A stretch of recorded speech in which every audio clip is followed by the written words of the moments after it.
ladies and gentlemen, and thank you for watching the show. This is your Top Human Rights Organization review, and I'm your host, Bryce Dolan. Today on the show, we're going to look at 5 different top human rights organizations and look at the top stories from each one of their websites. To begin the show, as the battle to recapture Mosul intensifies, the Norwegian Refugee Council, the NRC, is increasingly concerned about the fate of 1.2 million Iraqis trapped in the city, who tell of desperate conditions trying to survive. Close to 50,000 people have fled Mosul since the beginning of the military offensive that began on October 17th to recapture the city from ISIS. The number of people displaced increased drastically in the past week alone, with more than 20,000 people recorded, compared to some 6,000 the week before. Civilians have told us of horrific stories from inside Mosul. They have given terrifying accounts of ISIS moving them from neighborhood to neighborhood and from house to house, in tactics identical with being used as human shields, said NRC's country director in Iraq, Wolfgang Gressman. Civilians are also repeatedly being caught in the crossfire. One father NRC spoke to said 3 members of his family were killed when their house was shelled. The mother and her 2 children escaped alive, but all 3 were badly burnt. Parents told us about not being able to take injured family members to hospitals because of the repeated shelling. Some people had not eaten for days, having run out of food and too afraid to leave their homes. The NRC is also concerned about harrowing reports of civilians being hanged, beheaded, and tortured.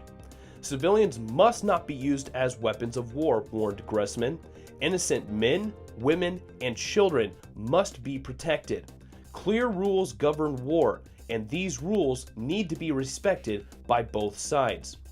People who have fled Mosul are increasingly afraid to speak publicly about their experiences under ISIS for fear of retaliation on family members still trapped inside the city.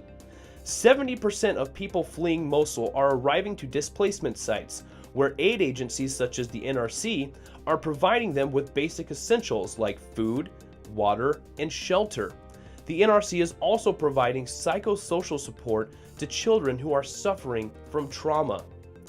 The Norwegian Refugee Council is also concerned about humanitarian needs in areas of the city that have been brought under Iraqi government control, where tens of thousands of civilians still lack access to water, food, electricity, and basic health services. The humanitarian community must not only provide assistance in camps, but also provide a coordinated response to people in their areas of origin as the security situation allows. So as the offensive to retake Mosul from ISIS continues, we still see a mass amount of people, of innocent people, men, women, and children, fleeing Mosul to try and save their lives. Now next, the ICRC, the International Committee of the Red Cross, posted a video by the BBC. Now, BBC visited the Al-Shikan Hospital, once a daily healthcare provider, but now a medical facility on the front line. Take a look.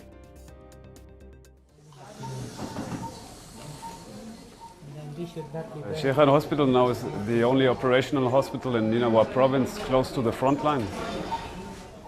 And of course, before, Shikan Hospital used to be like, let's say, community-based hospital doing elective surgery, in the sense that they didn't have too many emergencies. Now, as you can see, it has changed towards surgery, war surgery.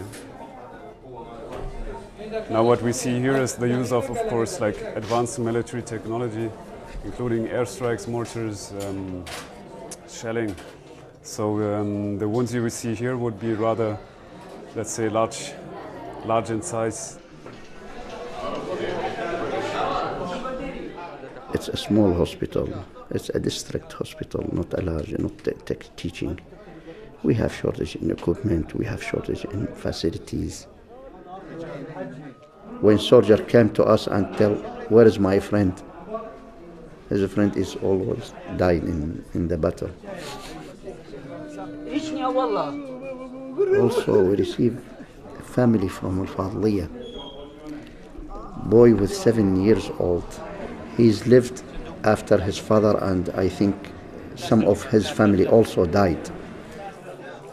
It is a tragic story which you see it with the civilians and with the soldiers, of course.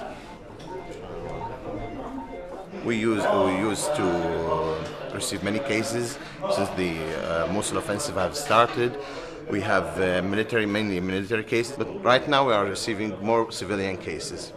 And we are even receiving patients that that have been injured a week or 10 days ago, and they were stuck in Mosul, and then after liberation, the military forces are bringing them to us, which is more difficult, more challenging. Great services they're providing there, and like we said, it was a daily healthcare provider, but when the time called, they are now a medical facility on the front line. Now next, we're going to jump back on the Trump train just for one article today with Human Rights Watch.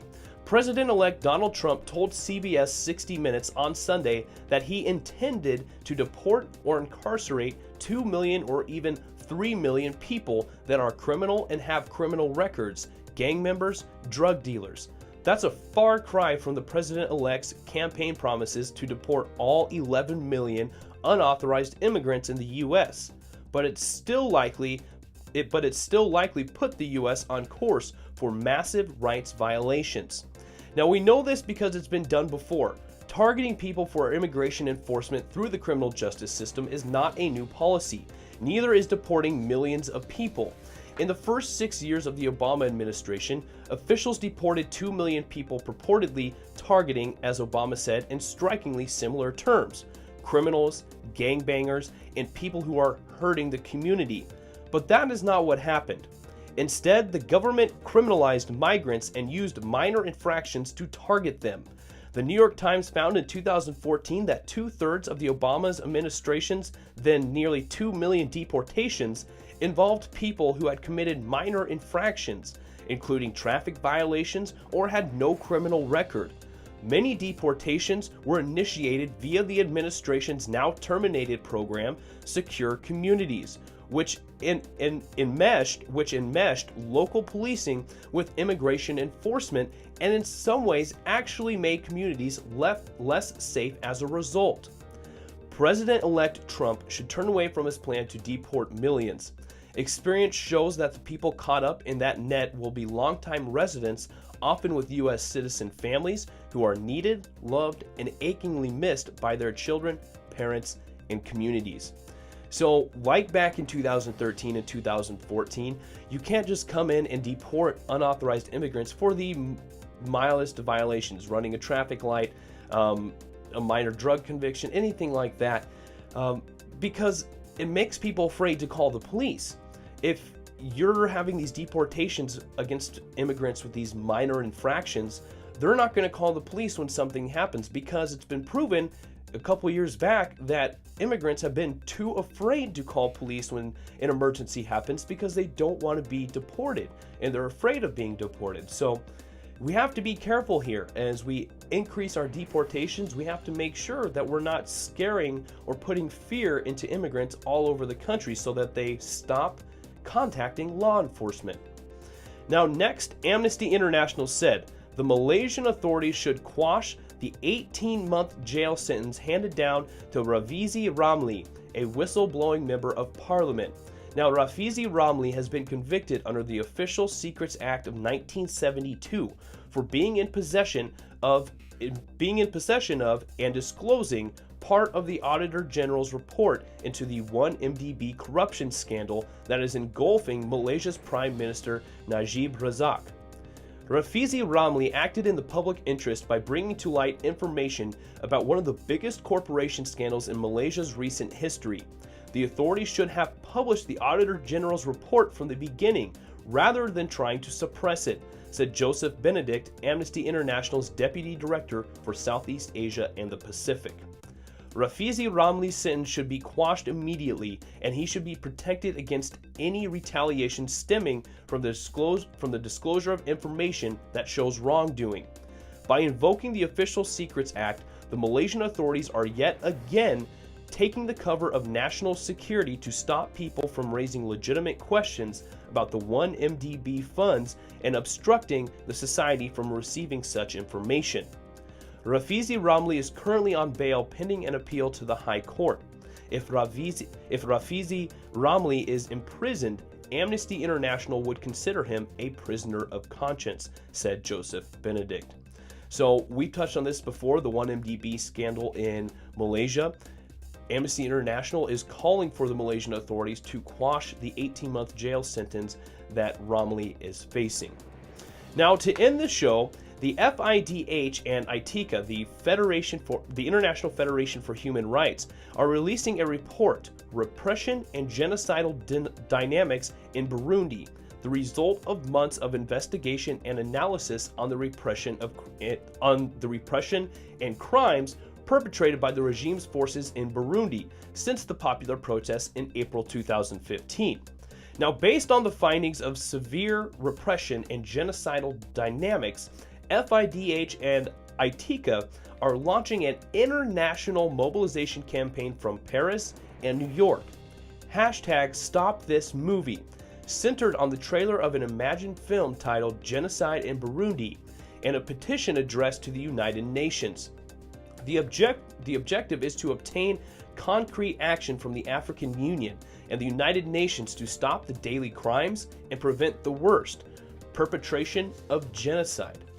President Nkurunziza's regime has thrown himself into a headlong rush to retain power by all means. Since April 2015, all those perceived as opposed to the regime have been persecuted, executed, tortured, raped, and disappeared, particularly into secret torture centers.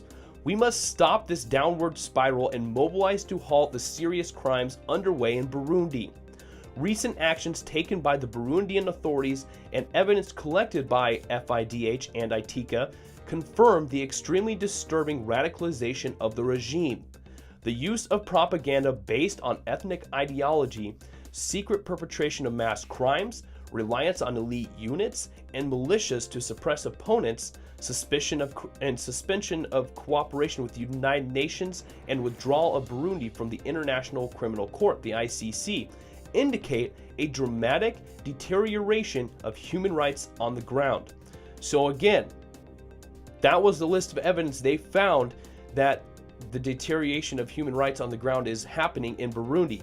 The use of propaganda based on ethnic ideology, secret perpetration of mass crimes, reliance on elite units and militias to suppress opponents, suspension of cooperation with the United Nations, and withdrawal of Burundi from the ICC, the International Criminal Court.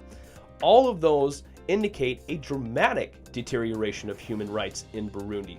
I did just have to name them again just so you could see, or just so you can hear, the list of number of violations that is happening. Now, the #StopThisMovie campaign, articulated around the trailer of the film Genocide in Burundi, the only film you don't want to see, and a petition addressed to the United Nations. The campaign shows a fictitious film which no one wants to see happening, Genocide in Burundi, whose director is none other than the Burundian president himself, and the actors, the agents of the regime's repression. Take a look. Here I am, oh, do you do this and fingers and fingers? Here I am, oh, do you do this and fingers and fingers? Here I am, oh, do you do.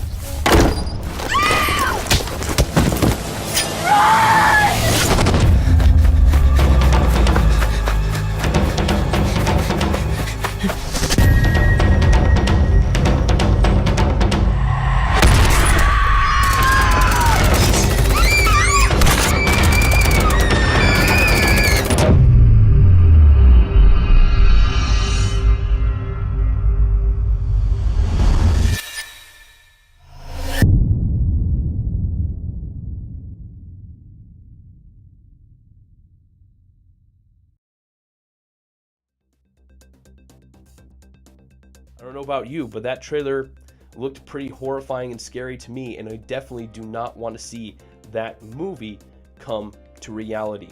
So again, ladies and gentlemen, help us spread awareness for this potential genocide in Burundi with the campaign #StopThisMovie.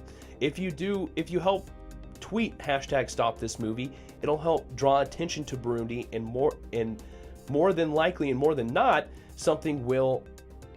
this will help something be done. So The innocent civilians in Burundi are counting on you to help spread this campaign and help draw attention to their problems in Burundi. Well, ladies and gentlemen, you can find the articles directly to their respective websites. The links to the articles to the respective websites below in the description. I encourage you to click on them, check them out, and read the articles in their entirety.